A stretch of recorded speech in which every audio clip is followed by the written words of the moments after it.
الحمد لله رب العالمين الرحمن الرحيم مالك يوم الدين وأشهد أن لا إله إلا الله وأشهد أن سيدنا ومولانا محمدا عبده ورسوله أرسله إلى الناس كافة بشيرا ونذيرا. أما بعد، فإن خير الحديث كتاب الله وخير الهدي هدي محمد صلى الله عليه وسلم وشر الأمور محدثاتها وكل محدثة بدعة وكل بدعة ضلالة وكل ضلالة في النار. فأعوذ بالله السميع العليم من الشيطان الرجيم من همزه ونفخه ونفثه. بسم الله الرحمن الرحيم. يا أيها الذين آمنوا قوا أنفسكم وأهليكم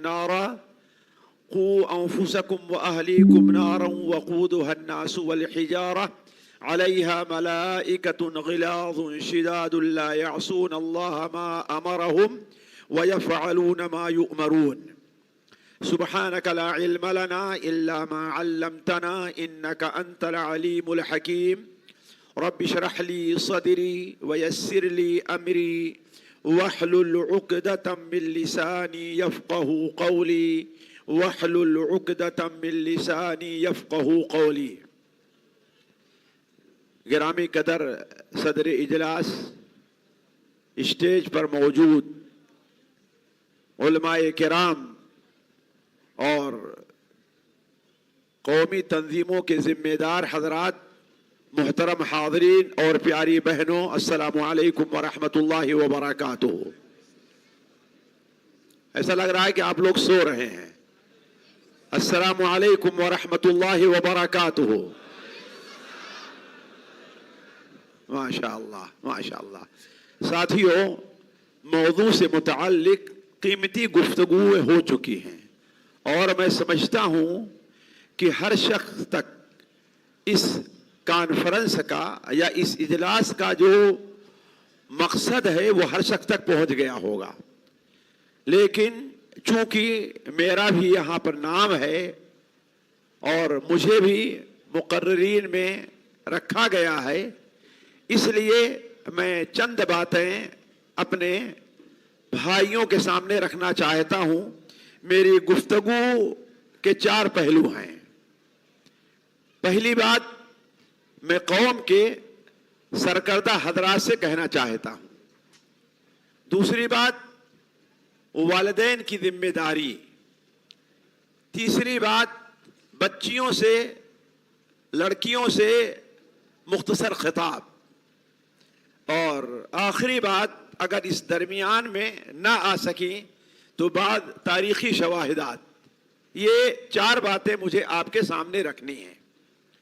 پہلی بات تو یہ ہے کہ اس کانفرنس کے موضوع کا جو سبب بنا ہے وہ آپ لوگ جانتے ہیں.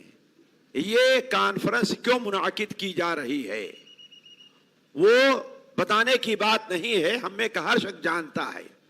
لیکن سوال یہ ہے کہ اس معاملے کے تحت جو معاملہ درپیش ہے، ہماری بچیاں مرتد ہو رہی ہیں، غیر مسلموں کے ساتھ جا رہی ہیں، اور جیسا کہ شیخ عبدالعظیم حفظہ اللہ نے بیان کیا کہ یہ معاملہ قومی سلامتی کے لیے بھی بہت بڑا خطرہ ہے.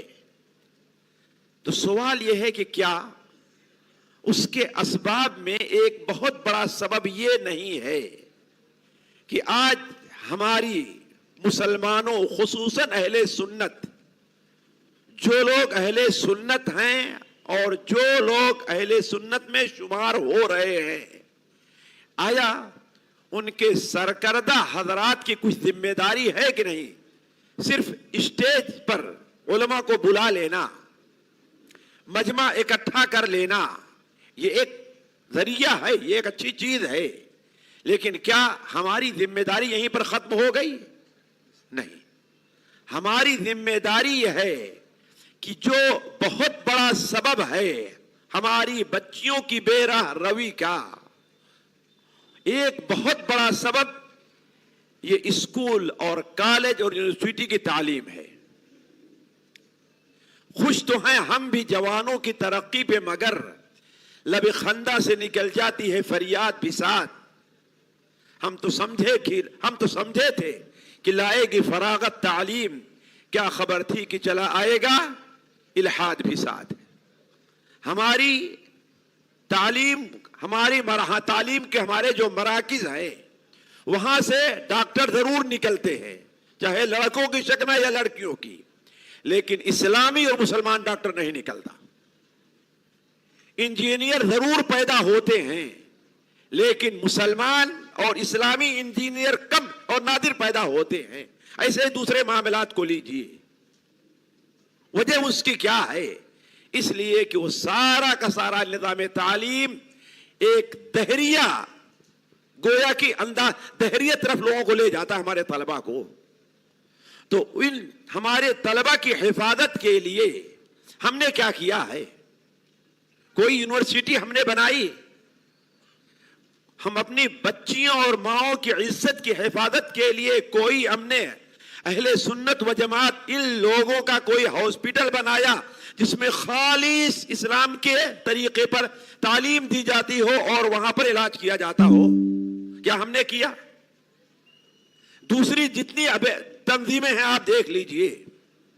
بامبے میں جائیے، اسماعیلیہ کا ہوگا، غیر مسلموں میں ہر ایک فرقے کا ہوگا، لیکن اہل سنت و جماعت کا کوئی ایسا عالمی، صوبائی یا ضلعی پیمانے پر کوئی ایسا اسکول اور مدرسہ ہمیں نہیں ملے گا جہاں پر ہم اس پر متفق ہو اور خالص اسلامی نقطہ نظر سے بچوں کی وہاں پر تربیت کی جاتی ہو. کورونا کے زمانے میں دلی کے اندر اور دیگر شہروں میں بڑے کڑوے پھل اٹھانے پڑے ہیں ہماری جماعت کو.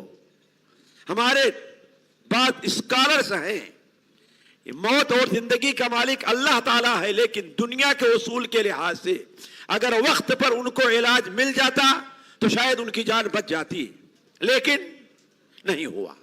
اس ہاسپٹل میں گئے نہیں قبول کیا گیا، اس میں گئے نہیں قبول کیا گیا، اس میں گئے نہیں قبول کیا. آخر کیوں؟ میں کہتا ہوں یہ ہمارے جو سرکردہ حضرات یہاں پر موجود ہیں اپنے اختلافات کو، جس حد تک اختلافات ہیں ہے، اور یہ اللہ تبارک و تعالی کی سنت اور فطرت ہے، اس سے انکار نہیں ہو سکتا، لیکن اختلاف رہے، اختلاف افتراق اور انشقاق نہ بن جائے. اور ہمیں سر جوڑ کر کے اس سلسلے میں کوشش کرنی چاہیے. اور میں کہتا ہوں، ایک میرا اپنا اندازہ ہے، سال بھر میں ہمارے جلسوں پر،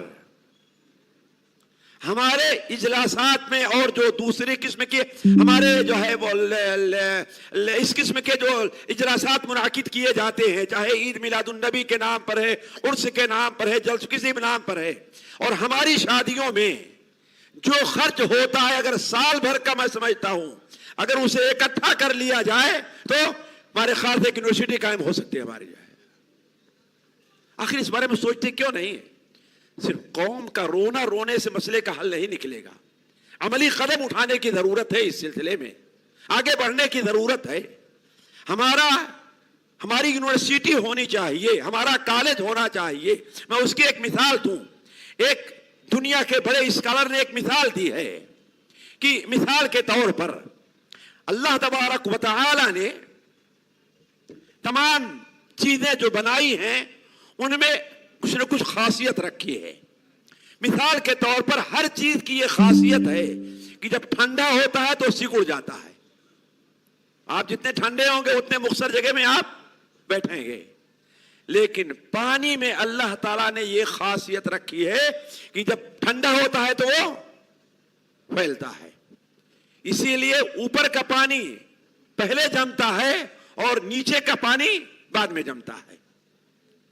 کہا ہمارے اسکول، کالج، یونیورسٹیوں میں یہ پڑھایا جاتا ہے کہ ہر چیز کی یہ خاصیت ہے کہ جب وہ ٹھنڈی ہوتی ہے تو پھیلتی ہے، اور پانی کی یہ خاصیت ہے کہ جب ٹھنڈا ہوتا ہے، ہر چیز جب ٹھنڈی ہوتی ہے تو سکڑتی ہے، اور پانی کی یہ خاصیت ہے کہ جب ٹھنڈا ہوتا ہے تو پھیلتا ہے. کہا لیکن اگر یہی ایک اسلامی اسکالر ہو اسلامی معلم ہو، مدرس ہو، ٹیچر ہو، پروفیسر ہو، تو اس کو اس انداز سے پڑھائے گا کہ اللہ تعالیٰ نے ہر چیز کے اندر یہ خاصیت رکھی ہے کہ وہ ٹھنڈی ہوتی ہے تو سکڑ جایا کرتی ہے۔ البتہ اللہ تعالیٰ نے پانی میں یہ خاصیت نہیں رکھی ہے۔ اللہ تعالیٰ نے پانی میں یہ خاصیت رکھی ہے کہ وہ ٹھنڈا ہو تو پھیل جائے۔ کیوں؟ اگر وہی تاثیر اللہ تعالیٰ نے پانی میں بھی رکھی ہوتی تو پانی جب نیچے سے ٹھنڈا ہونا شروع ہوتا یا سکڑنا شروع ہوتا تو پانی میں ہزارہ قسم کی جو مخلوقات ہے وہ اوپر آ جاتی، ان کی زندگی خطرے میں پڑ جاتی۔ اس لیے اللہ تعالیٰ نے پانی میں یہ خاصیت رکھی ہے، کہا اگر اس انداز سے پڑھایا جائے تو ایک مسلم سائنسداں پیدا ہوگا، اور پہلے انداز سے جو پڑھایا جاتا ہے ایک ملحد سائنسداں پیدا ہوتا ہے۔ تو کہنے کا مطلب یہ ہے ساتھیوں کہ ہمارے سرکردہ اور صاحب ثروت حضرات جو ہیں انہیں اس بارے میں توجہ دینی چاہیے، اور میں سمجھتا ہوں اگر ان لوگوں نے اس بارے میں توجہ نہ دی تو ان یونیورسٹیوں سے، ان کالجز سے دہریہ ڈاکٹر اور دہریہ انجینئر پیدا ہوتے رہیں گے، اور ہمارے بچے اور بچیاں اسی طریقے سے ارتداد کی شکار ہوتی رہیں گی۔ پھر اللہ تبارک و تعالیٰ کی پکڑ سے ہم بچ نہیں سکتے ہیں۔ فطرت کبھی افراد سے اغماد بھی کر جاتی ہے، کرتی نہیں ملت کے گناہوں کو کبھی معاف، ملت کے گناہوں کو معاف نہیں کرتی ہے وہ۔ تو پہلی میرے جو گزارش ہے وہ قوم کے سرکردہ چاہے علمی طور پر ہیں، مال کے طور پر ہے، منصب کے طور پر ہے، ان سے ہماری یہ گزارش ہے کہ اس سلسلے میں توجہ دیں۔ دوسری چیز جو مجھے کہنا ہے، والدین کی ذمہ داری ہے، اس لیے کہ اصل جو عنوان ہے وہ کیا ہے؟ بیٹی بچاؤ، کیا ایمان بچاؤ بیٹی بچاؤ۔ تو گویا یہ خطاب کس سے کیا جا رہا ہے؟ اصل خطاب یہ والدین سے کیا جا رہا ہے۔ تو ان سے میری جو گزارش ہے وہ یہ ہے کہ وہ اپنی ذمہ داری کا احساس کریں۔ چند نوٹ ہمارے پاس ہوں گے، میں ان تمام باتوں کو چھوڑتا ہوں اس لیے کہ وقت بہت زیادہ ہو چکا ہے۔ میں ان نقاط پر آپ لوگوں کو توجہ دلانا چاہتا ہوں کہ اس کے کیا ہے۔ دیکھیے، پہلی چیز یہ ہے کہ ہمارے والدین اپنے بچے اور بچیوں میں یہی چیزیں تقریباً ہمارے خطبہ نے پیش کی، لیکن میں اسے ایک اصول کے تحت لانا چاہتا ہوں۔ دیکھیے، پہلی چیز، والدین کو چاہیے کہ ان کا گھر ایک اسلامی تعلیم کا مرکز ہونا چاہیے، خصوصاً فتنوں کے دور میں میں ان آیات اور احادیث کو تفصیل سے رکھ کر کے وقت و طول نہیں دینا چاہتا۔ نبی کریم صلی اللہ علیہ وسلم نے جہاں فتنوں کا دور ذکر فرمایا، سنن ابو داؤد کی اس حدیث کے اوپر جو ابو ثعلبہ الخشنی سے مروی ہے رضی اللہ تعالی عنہ، آپ صلی اللہ علیہ وسلم نے ارشاد فرمایا، اذا رأيت شوحا مطاعا وحوا متبعا وعجاب كل ذي رأي برأيه، آخر میں آپ نے کیا فرمایا؟ علیک بخاصۃ نفسک، یعنی تمہیں خصوصاً اپنی فکر ہونی چاہیے۔ اس کی تفسیر علماء نے دو کی ہے۔ ایک تو یہ کی ہے کہ تم صرف اپنی ذات کی فکر کرو، اور دوسری یہ ہے کہ تم اپنی اور اپنے اہل و عیال کی فکر اور اس سوچ میں پڑو کہ آخر ان کے اندر ہم ان کو اور اپنے آپ کو جہنم کی آگ سے کیسے بچا سکتے ہیں۔ تو سب سے پہلی چیز یہ ہے کہ اپنے بچوں کے دل میں اللہ تبارک و تعالیٰ کا تقوی اور اللہ تعالیٰ کا خوف پیدا کریں۔ یہ بہت بڑی ذمہ داری ہے۔ اگر یہ خوف ہمارے اندر پیدا ہو جائے ہمارے بچے اور بچیوں میں، تو دنیا کی کوئی طاقت انہیں گمراہ نہیں کر سکتی ہے۔ مسند احمد میں حضرت عبداللہ ابن مغفل رضی اللہ تعالیٰ عنہ سے مروی ہے، وہ بیان کرتے ہیں کہ نبی کریم صلی اللہ علیہ وسلم نے جب مکے میں دعوت دینی شروع کی تو آپ کی دعوت پر ایک فاحشہ عورت نے بھی لبیک کہا اور وہ مسلمان ہو گئی تھی۔ تو جب لوگ ہجرت کر کے آئے تو وہ بھی ہجرت کر کے آئی.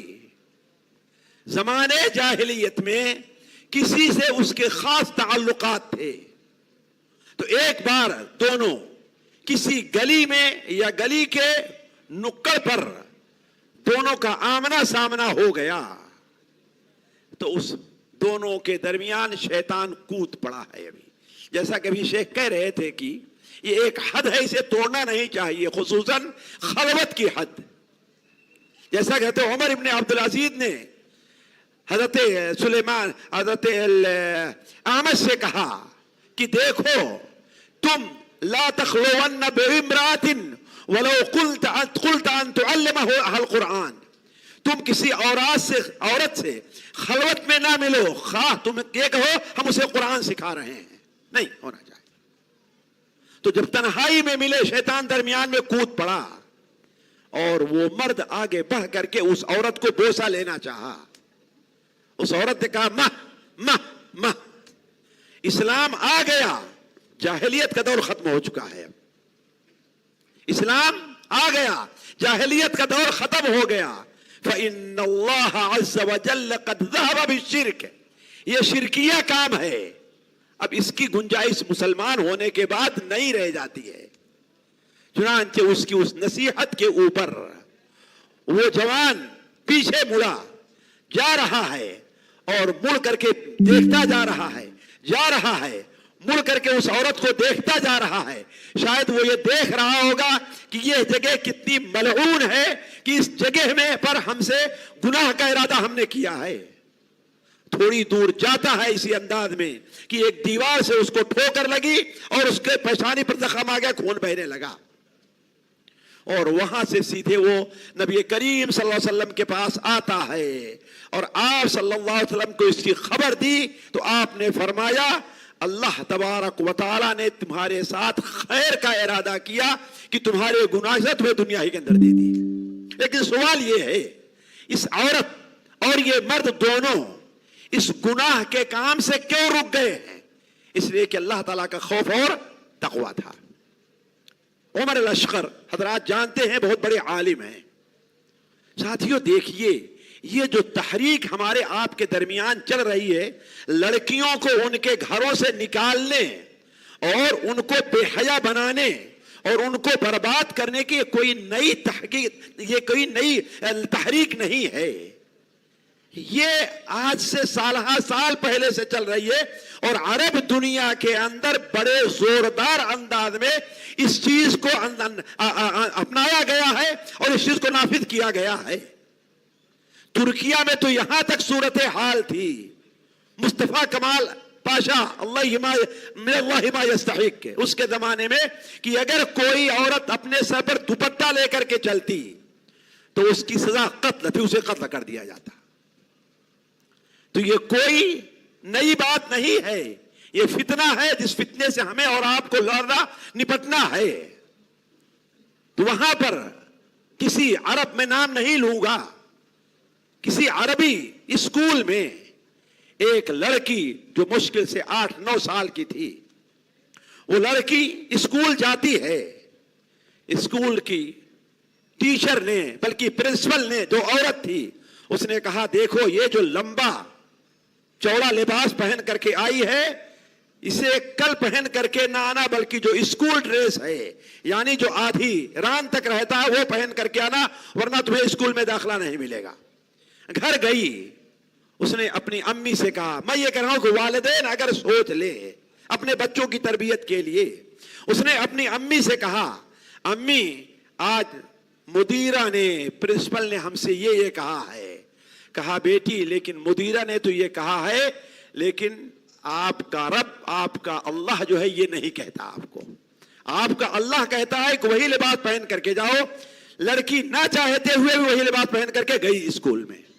مدیرہ نے پھر اسے بلایا, ڈرایا, دھمکی دیا اور کہا کل اگر نہیں آتی تو تجھے سزا دوں گی میں. پھر بچی روتی ہوئی گھر پر آئی, اپنی والدہ سے بیان کیا. اس کی والدہ نے کہا بیٹی یہ بتاؤ کہ تم اپنے پرنسپل مدیرہ کی بات مانو گے یا اللہ کی بات مانو گی؟ تمہارے پرنسپل یہ بات کہہ رہی ہے لیکن تمہارا رب اس سے راضی نہیں ہے. نہ چاہتے ہوئے لڑکی تیسرے دن بھی اسکول جاتی ہے. جب مدیرہ نے دیکھا تو اس کا پارا چڑھا اور اس کو بچیوں سے کنارے کیا, بے عزت کیا. کہا اگر کل تم نے ایسا نہیں کیا تو یہ چھڑی دیکھ رہی ہو, تمہاری پٹائی بھی ہوگی اور اسکول سے تمہیں نکال باہر کر دیا جائے گا. اب وہ گھر جاتی ہے, پھر ماں سے وہی بات کہتی ہے, لیکن ماں اسے یہی سمجھاتی ہے کہ بیٹی تمہاری استاد ضرور, تمہاری پرنسپل ضرور یہ بات کہہ رہی ہے, لیکن تمہارا رب یہ بات اس پر راضی نہیں ہے.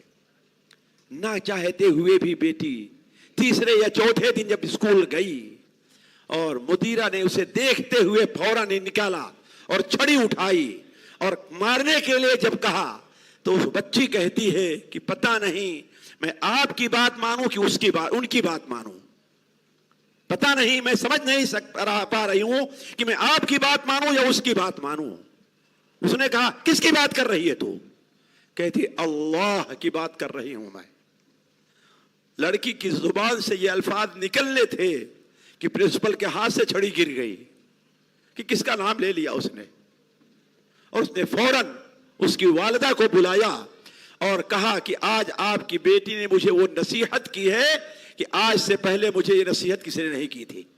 تو اصل کہنے کا مطلب یہ ہے ساتھیوں کہ اللہ تبارک و تعالی کی اگر اہمیت دل میں بیٹھائی جائے, ایمان کے اقدار اگر ہم اپنے بچوں کے دل کے اندر بیٹھا دیں تو جیسا کہ شیخ نے اس سے کہا تھا, دنیا کی کوئی طاقت انہیں گمراہ نہیں کر سکتی, کوئی طاقت گمراہ نہیں کر سکتی ہے.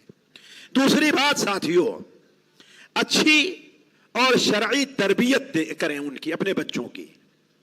آج ہم تعلیم کے معاملے میں بہت آگے ہیں لیکن تربیت کے معاملے میں بہت پیچھے, حتیٰ کہ ہمارے اب عربی مدارس بھی تربیت سے دھیرے دھیرے خالی ہوتے جا رہے ہیں.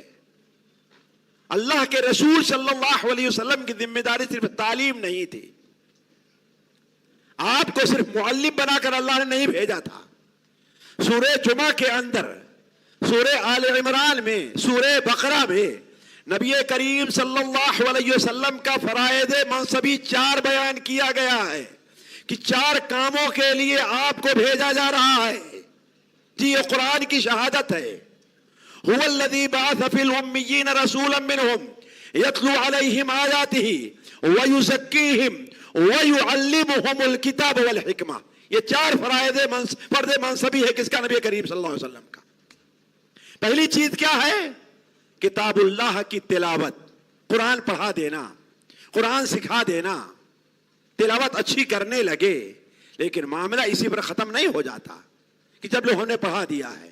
جیسے ہمارے مدرس حضرات کہتے ہیں ہم نے تو پڑھا دیا, ہمارا کام ختم ہو گیا. نہیں, دوسرا کام کیا ہے؟ وَيُزَكِّيهِمْ, اور ان کا تزکیہ کرتا ہے.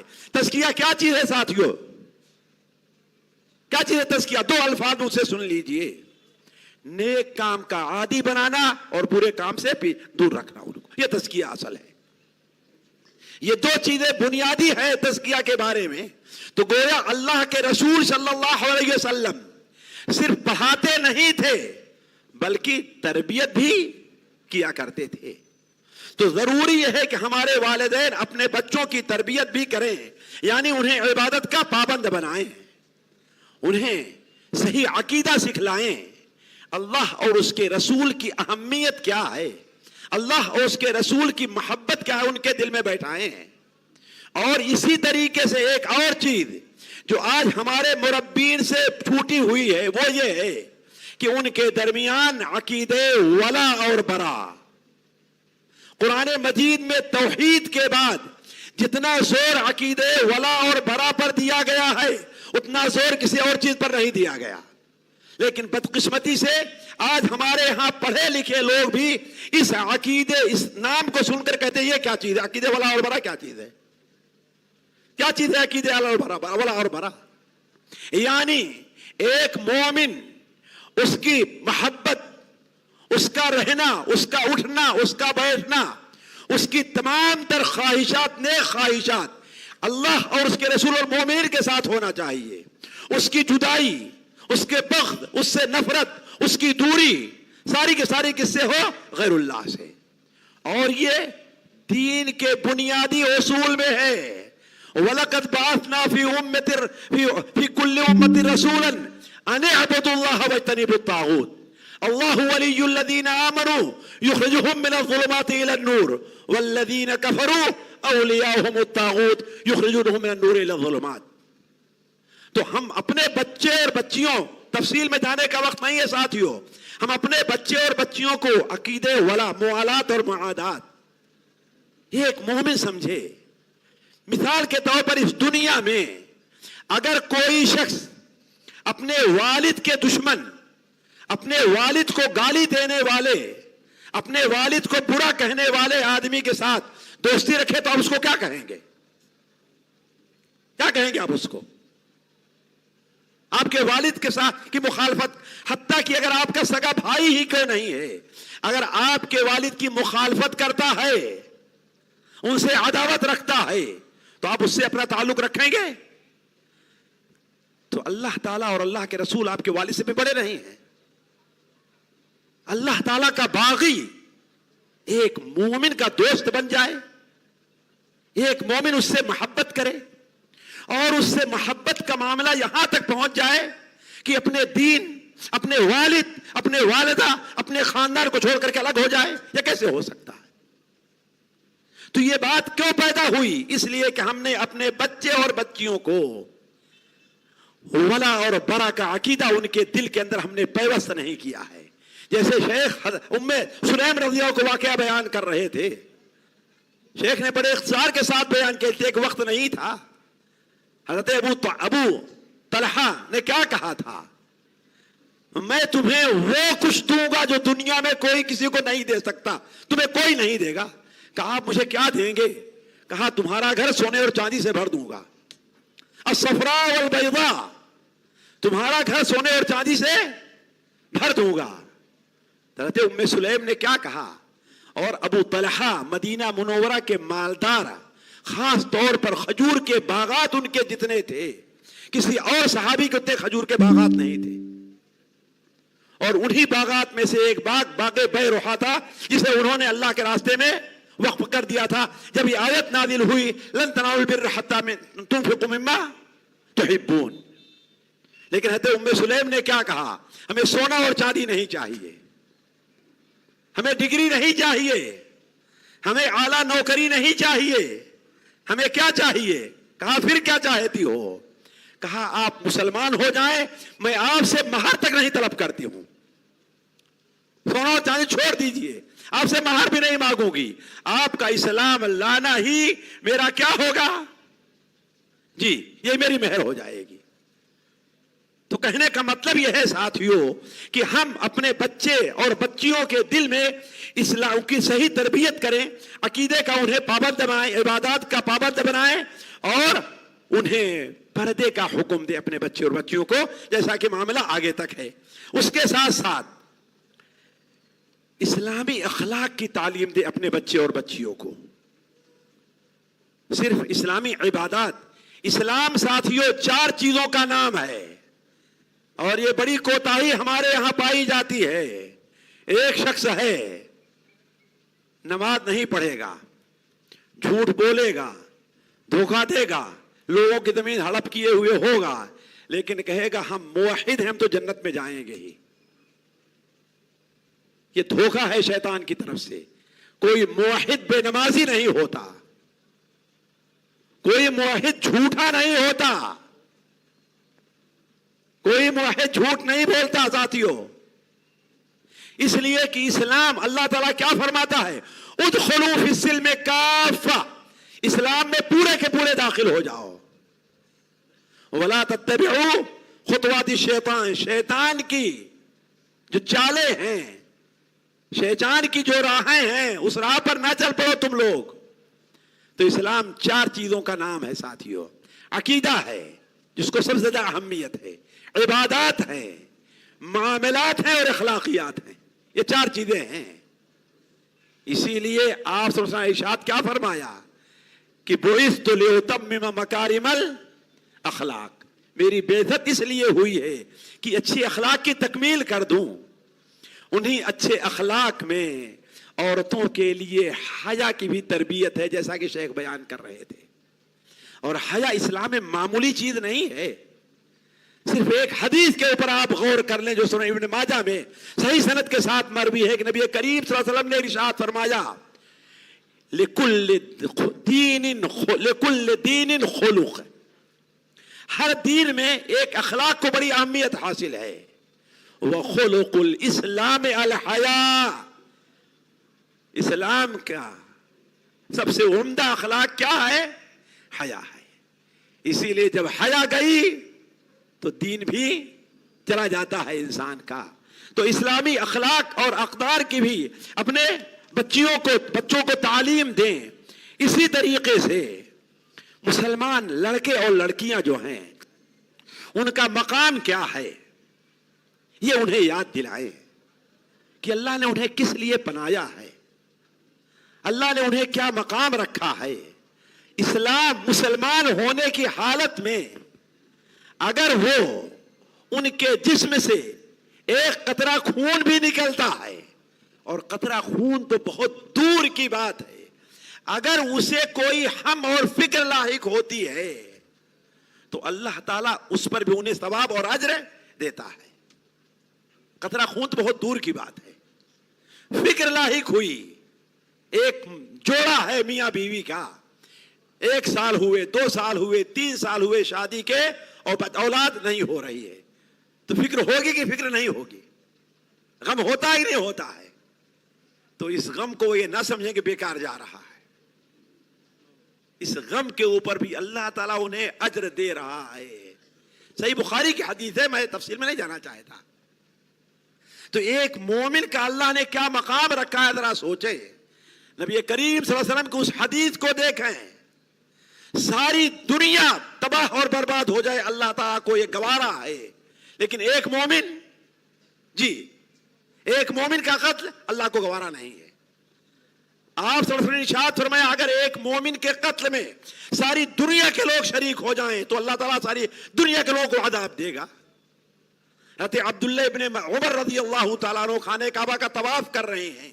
یہ مقام بتائیے ایک مومن کا، اور اس کو چھوڑ کر کے ہمارا نوجوان ایک غیر مسلم لڑکی سے شادی کر رہا ہے، نعوذ باللہ من ذالک. ایک بے غیرت باپ اپنی بیٹی کی شادی غیر مسلم کو دے رہا، غیر مسلم سے کر رہا ہے. کہاں گیا اسلامی اقدار؟ کہاں گئی اسلامی غیرت؟ کہاں گیا وہ اسلامک کی جو ایک جذبہ اس مومن کے اندر ہوا کرتا، کہاں گیا وہ؟ تو ایک مومن کا بڑا اونچا مقام ہوا کرتا ہے. اسی طریقے سے ساتھیوں چند چیزیں اور ہیں، میں جو ہے ان باتوں کی طرف آنا چاہتا ہوں. آخر میں یہ ہے ساتھیوں کہ آخر یہ جو ہے آخر اس کا علاج کیا چیز ہے، ہم اس کا علاج کیسے کر سکتے ہیں، یہ چیزیں ہیں، اس کے اوپر غور کرنا چاہیے. اس کے اوپر غور کرنے کے لیے ابھی جو ہم نے والدین سے کہا نہیں، بلکہ ہم اس کو چھوڑ کر کے آتے ہیں کہ بچیوں سے ہم ذرا چند باتیں کہنا چاہتے ہیں. ہماری جو بچیاں خاص طور پر جانتے ہیں کہ یہ کوئی پہلی دوسری چوتھی جماعت میں پہلے والی بچی کا معاملہ نہیں ہے، یہ ان بچیوں کا ہے جو بلوغت بلکہ اس سے اونچے مرحلے کو پہنچ چکی ہے. ان سے میری گزارش ہے کہ اللہ تبارک و تعالی نے جس راہ پر آپ چلی ہیں اس راہ کا انجام کیا ہے صرف اس کے اوپر آپ غور کر لیں. بس آپ پڑھی لکھی ہیں، انجینئر ہیں، ڈاکٹر ہیں، کالج میں پڑھتی ہیں، سب کچھ ہے. اللہ نے آپ کو سوچنے اور فکر کا مادہ دیا ہے. آپ سوچ لیں کہ آپ کس راہ کے اوپر جا رہی ہیں. یہ عشق اور یہ معاشقہ یہ انسان کو کس حد تک نیچے گرا دیتا ہے کہ الامان الحفیظ ہے. صرف یہی ایک بات سوچ لیں کہ آپ نے جو ایک راستہ اختیار کیا ہے وہ راستہ آپ کو جنت نہیں بلکہ کہاں لے جانے والا ہے؟ جہنم کی طرف لے جانے والا ہے. اور یہ معمولی خسارہ نہیں ہے. اسی کو اگر آپ سوچ لیں تو اللہ کی قسم اللہ آپ کی زندگی بدل سکتا ہے. اور زندگی بدلے گی. وقت نہیں کہ میں آپ کے سامنے اپنے مشاہدات بتاؤں کہ کس طریقے سے یہ احساس انسان کے دل میں پیدا ہو جائے تو کیسے اس کی زندگی بدل جاتی ہے. میں ایک عورت کو اچھی طریقے سے جانتا ہوں، اچھی طریقے سے جانتا ہوں. جب اس کی عمر 8-10 سال کی تھی تو اس کے والد نے اس کی بیوی اس کی ماں کو طلاق دے دیا. پتہ نہیں کہاں چلا گیا, آج تک اس کا پتہ نہیں ہے. اس کی ماں نے اپنی بیٹی کو ایک اردو میڈیم اسکول بامبے کے اندر داخل کر دیا. پڑھتی رہی. جب بچی 13-14 سال کی ہوئی, بچی خوبصورت, صحت کے لحاظ سے اچھی, پرواز اس کی اٹھان بڑی اچھی تھی, تو ماں نے اس سے چھٹکارا حاصل کرنے کے لیے ایک غیر مسلم کے ہاتھ میں اسے بھیج دیا, اور خود ایسی غائب ہوئی کہ آج تک نہیں مل سکی ہے. واللہ علم کہاں چلی گئی. اس شخص نے شریف آدمی تھا اگرچہ غیر مسلم تھا. یہ میں کوئی قصہ یا کوئی فلم یا کوئی افسانہ نہیں سنا رہا ہوں آپ کے سامنے, میں اس کا ایک شاہد ہوں, اس میں شریک ہوں. بعد مواقع پر میں سعودیہ سے آ کر ہم نے اس کے لیے تحفہ بھی اس کو پیش کیا ہے. یہ صرف اس لیے بتا رہا ہوں تاکہ آپ لوگ سمجھیں کہ یہ واقعہ کوئی افسانہ نہیں ہے. اس ہندو غیر مسلم شوہر نے اسے اپنے ساتھ رکھا, لیکن بیوی بنا کر کے رکھا, اور وہ اسے آرام دیا ہے کہ آج سے 18 سال 20 سال پہلے ایک ساڑی اسے 2-3 لاکھ کی پہننے کے لیے دیتا تھا. ذرا سوچیں, ایک ساڑی بس کتنا, 2-3 لاکھ کی ایک ساڑی, یعنی کس آرام سے رکھا, اندازہ لگائے اس کو. اسی درمیان اسے اپنی بیوی بنا کے شادی کیا اسے اپنے مذہب کے مطابق, یہاں تک کہ اللہ نے اسے 2 بیٹیاں دے دیا. لیکن آخر میں اسے کچھ محسوس ہوا کہ ہمارے شوہر اب تک جو ہم سے محبت لگاؤ رکھتے تھے, اب اس میں تھوڑا سا فرق پڑ رہا ہے. تو عورت کے ذہن میں فکر پیدا ہوتی, الجھن, اور سب سے پہلے جاتا ہے کہا کسی نے اس کے اوپر جادو کر دیا ہے, یا یہ کہ وہ کسی غیر مرد عورت کے ساتھ اپنا تعلقات بنا رہا ہے. تو وہ ایک دن اپنا دل بہلانے کے لیے اپنی گاڑی اسٹارٹ کیا اور اپنی دونوں بچیوں کو لے کر کے کہاں گئی, اسکول چھوڑنے کے لیے. حالانکہ ڈرائیور ہے, سب کچھ ہے, لیکن صرف دل بہلانے کے لیے اپنا تھوڑا سا اپنی فکر کے اندر تبدیلی آئے, خود ہی گئی. تو راستے سے جا رہی ہے, تو گویا اس راستے سے جا رہی ہے تو کیا دیکھتی, کہیں راستہ کے کنارے ایک شخص بیٹھا ہوا ہے جو لوگوں کا ہاتھ دے کر کے ان کی قسمت بتا رہا ہے, ان کی قسمت بتاتا ہے. تو اس نے کہا پہلے بچوں کو اسکول پہنچا دوں, پھر آ کر کے میں بھی اپنا ہاتھ دکھلاتی ہوں کہ میری قسمت پہ کیا لکھا ہے. اللہ تعالیٰ ساتھیوں کس قدر عظیم ہے, کسی کو ہدایت دینا چاہتا ہے تو اسے کس طریقے سے ہدایت دیتا ہے, یہ ہمارے آپ کے سمجھ سے باہر کی بات ہے. تو وہ واپس آ رہی تھی, اپنی گاڑی کو ادھر کھڑی کیا اس طرف, اور پھر اتر کر کے پیدل ہی یہاں پر آئی. ظاہر بات اب اتنے بڑے خاندان میں تھی تو اس کا چلنا, اس کی شباہت اور اس کا لباس بتا رہا تھا کوئی معمولی عورت نہیں ہے. تو جب لائن میں کھڑی تھی سب لوگ ہٹ گئے تو کہتی بابا ذرا دیکھیں کہ ہاں میری قسمت میں کیا لکھا ہے. تو پہلے تو وہ جھجکا کہ کوئی معمولی عورت نہیں ہے, پھر دیکھ کے کہتا ہے تمہارا نام کیا ہے. تو اس نے کہا میرا نام شبانہ ہے. کیا کہا؟ حالانکہ اس کے شوہر نے اس کا نام بدل کر کے پریا رکھ دیا تھا, پریا, لیکن اس کی زبان سے نکلا کیا میرا نام کیا ہے, شبانہ ہے. کہا تم مسلمان ہو؟ کہا کہ یہی سمجھ لیجئے. تو اس نے کہا تمہارا سارا کا سارا حل تمہاری کتاب قرآن مجید میں موجود ہے. سارا کا سارا حل کہاں موجود ہے؟ تمہاری کتاب قرآن مجید میں. اور ہم اپنی بہنوں سے یہ کہیں گے, اپنی فکر کو, اپنے غم کو, عشق کی پریشانی کو دور کرنے کے لیے کتاب اللہ سے بہتر کوئی اور علاج آپ کے لیے نہیں ہو سکتا ہے. اللہ تعالیٰ سے تعلق قائم کیجئے, اللہ تعالیٰ کی کتاب کو پڑھیے, سمجھ کر کے پڑھنے کی کوشش کیجئے. اللہ تعالیٰ آپ کی زندگی میں ضرور تغیر و تبدیلی لے آئے گا. ایک دو نہیں بلکہ کروڑوں اور ارب لوگوں کی قسمت کو قرآن مجید نے بدل دیا ہے. تمہاری قسمت کو بھی اللہ تعالیٰ قرآن مجید بدل دے گا. تو اس نے کیا کہا کہ تمہارا علاج کہاں ہے؟ قرآن مجید میں ہے. اب چونکہ وہ اردو میڈیم سے پڑھی ہوئی تھی لہذا قرآن پڑھنا اور اردو ترجمہ پڑھنا جانتی تھی.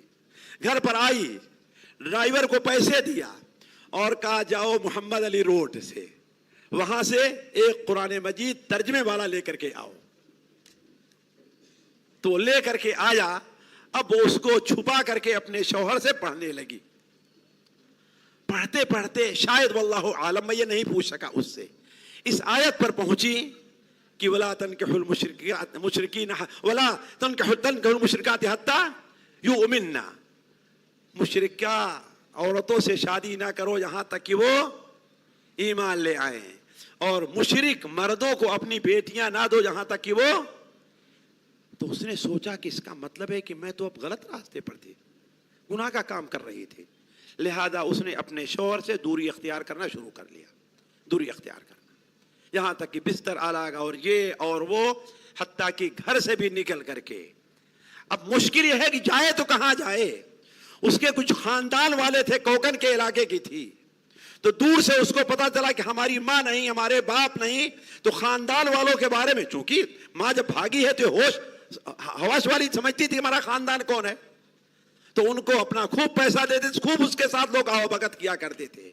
لیکن جب یہ معلوم ہوا کہ وہ اس سے الگ ہو گئی ہے تو سارے لوگوں نے اس کا ساتھ چھوڑ دیا. آہستہ آہستہ اسے پتا چلا میرے بھائی کا ان کے گھر آ گئی. وہ میرے بھائی کو ابو کہنے لگی اور میری بھابھی کو امی کہنا شروع کر دیا. اب ان کے سر پر. ساتھیوں وہ بھی شریف آدمی تھا. بامبے کے ایک علاقے میں اسے ایک فلیٹ لے کر کے دیتا ہے, اور اس زمانے میں 10,000 روپے ہر مہینے اسے خرچہ کے لیے دیتا تھا.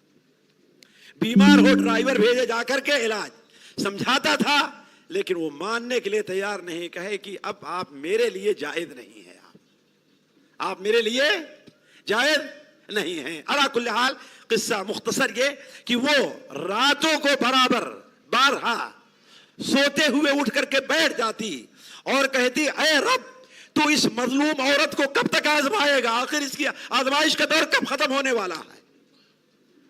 ایک بار میں سعودیہ سے آیا ہوا تھا, پرتاپ گڑھ اپنے یہاں موجود تھا کہ بھائی بھی تھے کہ ٹیلی فون آتا ہے کہ اس لڑکی کی شادی طے ہو گئی ہے اور ایک مفتی سے اس کی شادی ہوتی ہے, آج اس کے بچے بھی ہیں. آخر سوچیں, آخر یہ اس نے اپنے مقام کو, اپنی حقیقت کو پہچانا, اللہ تعالیٰ سے تعلق قائم کیا. اور میں کہوں گا اس بیماری میں مبتلا جو لوگ ہیں, مرد ہوں یا عورت, ان کے لیے اللہ تبارک و تعالیٰ سے دعا سے بڑھ کر کے, اللہ تعالیٰ سے تعلق قائم کرنے سے بڑھ کر کے کوئی اور چیز علاج کا سبب نہیں بن سکتی ہے. اللہ تعالیٰ حضرت موسیٰ علیہ السلام کی والدہ کے بارے میں فرماتا ہے, کیا فرماتا ہے؟ وَأَصْبَحَ فُؤَادُ أُمِّ مُوسَىٰ فَارِغًا لَوْلَا أَن رَّبَطْنَا عَلَىٰ قَلْبِهَا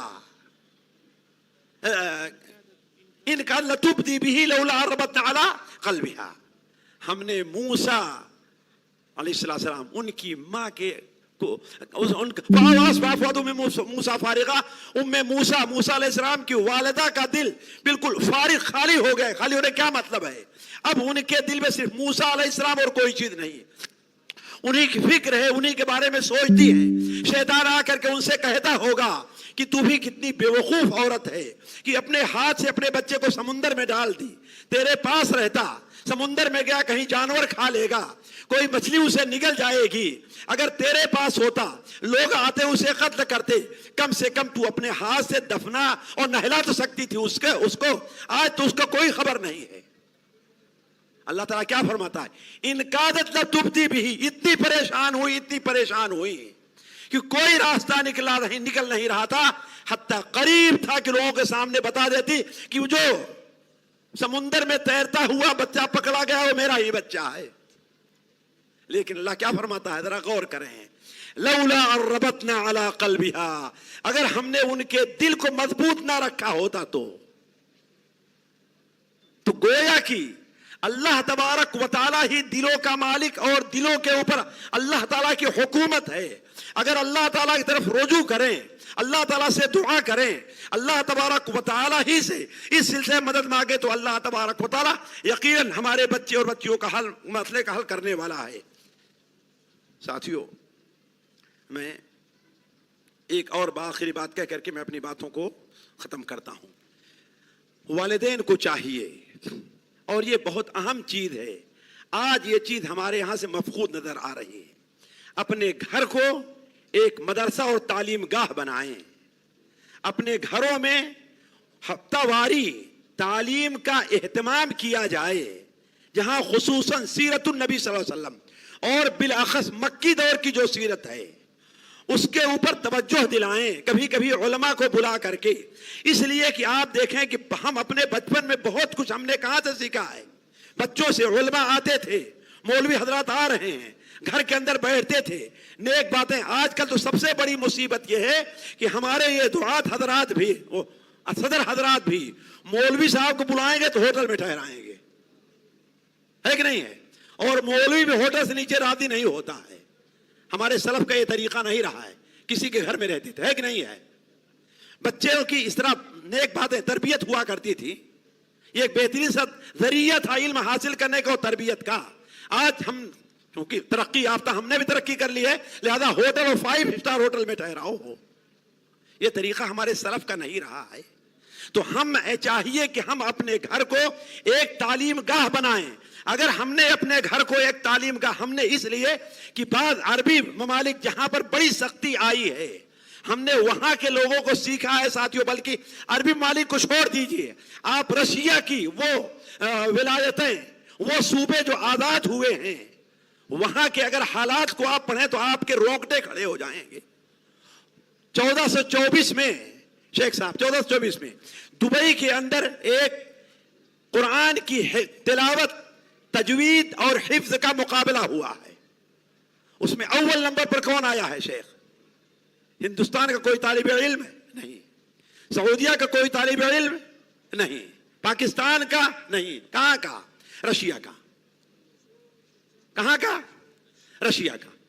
یہ گھر کی تعلیم کا اثر ہے، اور اس بچے کی عمر ہے صرف 12 یا 13 سال تھی ساتھیوں۔ کتنا؟ 12 یا 13 سال تھی، اور وہ اول نمبر لے رہا ہے پوری دنیا میں، قرآن کے حفظ میں بھی اور قرآن کی تجوید میں بھی۔ آخر میں یہ خبر الریاض اخبار میں چھپی تھی شیخ، الریاض اخبار میں چھپی تھی، اسے ہم نے کہیں، اس کا تراشا ہم نے کہیں رکھا بھی تھا، یہ خبر اس میں چھپی تھی الریاض اخبار میں۔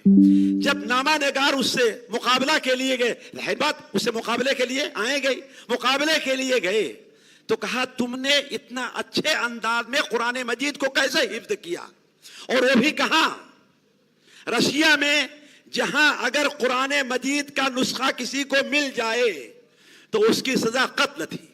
قرآن مجید کا نسخہ ہی نہیں، اما پارا کسی کو مل جائے، بغدادی قاعدہ کسی کو مل جائے تو اس کے لیے کوئی کیس نہیں کیا جاتا تھا، پولیس کو جھوٹا کیس بنانے کی ضرورت نہیں پڑتی تھی، اس کی سزا کیا تھی؟ سیدھے قتل تھی، سیدھے قتل تھی ساتھی۔ تو کہا گیا تم نے کیسے یاد کیا؟ کہا ہمیں ہمارے ابو نے یاد کرایا ہے۔ کہا آپ کے ابو نے؟ آپ کے ابو کو کون یاد کرایا؟ کہا میرے ابو کو میرے دادا نے یہ قرآن یاد کرایا ہے۔ کہا اچھا، اتنی پریشانی تھی، اتنی سختی تھی تمہارے دادا کے زمانے میں تو اور بڑا جرم تھا، یہ کیسے ہوا کہ تمہارے دادا نے تمہارے ابو کو اتنا قرآن یاد کرایا ہے؟ تو اس نے کیا کہا؟ کہا کہ ہمارے ابو، ہمارے دادا ہمارے ابو کو روز آنا صبح کو گدھے پر بیٹھاتے اور لے کر کے جنگل طرف چلے جاتے جدھر پہاڑ وغیرہ ہیں، اور جنگل میں ایک مقام پر پہنچ کر کے ان کے آنکھ پر پٹیاں باندھ دیتے تھے، ان کی آنکھ پر پٹی باندھ دیتے تھے، پھر ان کو کسی پہاڑ کے ایک غار میں لے جاتے، وہاں قرآن مجید تختی پر لکھا ہوا ملتا، اور ہمارے باپ کو ہمارے دادا یاد کراتے قرآن وہاں، اور پھر جب جتنا یاد کرا لیتے تو وہاں سے لے کر کے اسی جگہ آتے جہاں پٹی باندھا تھا، نہیں پھر پٹی باندھ کر کے وہاں پر لے آتے، اور پھر وہاں آ کر کے پٹی کھول دیتے اور گھر لے کر کے آتے۔ تو پوچھا آخر پٹی کیوں باندھ دیتے تھے تمہارے باپ بیٹے کے مال، پٹی کیوں باندھتے تھے؟ کہا ہو سکتا ہے کہ اگر ہمارے ابو پکڑے جاتے یا ہمارے ابو پکڑے جاتے، ان کو سزائیں دی جاتی تو اس جگہ کو بتا دیتے جہاں وہ قرآن یاد کیا کرتے تھے، جہاں وہ قرآن یاد کرتے تھے۔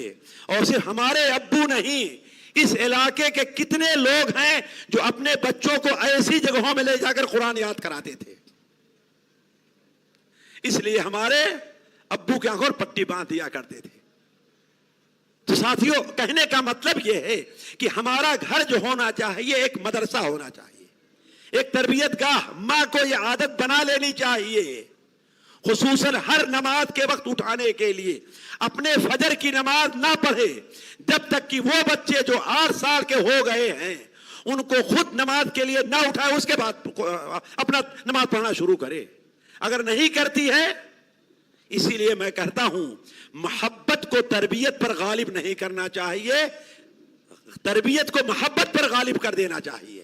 ہمارے ہاں کیا ہوتا ہے, محبت کو تربیت پر غالب کر دیتے ہیں. نہیں, انہیں بھیجے مسجد میں, پھر اس کے بعد نماز پڑھے.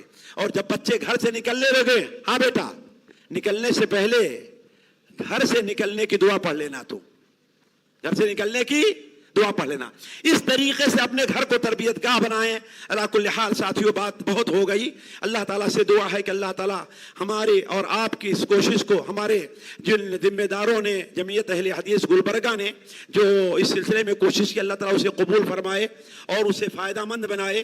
اور جو ہمارے سرکردہ حضرات یہاں پر حاضر ہیں ان کا بھی شکریہ, اللہ تعالیٰ ان کا آنا قبول فرمائے. اگر میری بات سے کسی کو کوئی تکلیف ہوئی ہو میں معذرت چاہوں گا, پہلے ہی ہمیں معاف کریں, اس لیے کہ ہم نے جو بات اگر کچھ کہی ہے تو خالص ایک اسلامی جذبے کے تحت, اسی کے تحت کہی ہے, نہ کہ ہمارا اپنا کوئی مقصد ہے. اللہ تعالی ہمارا اور آپ کا یہاں پر جمع ہونا قبول فرمائے.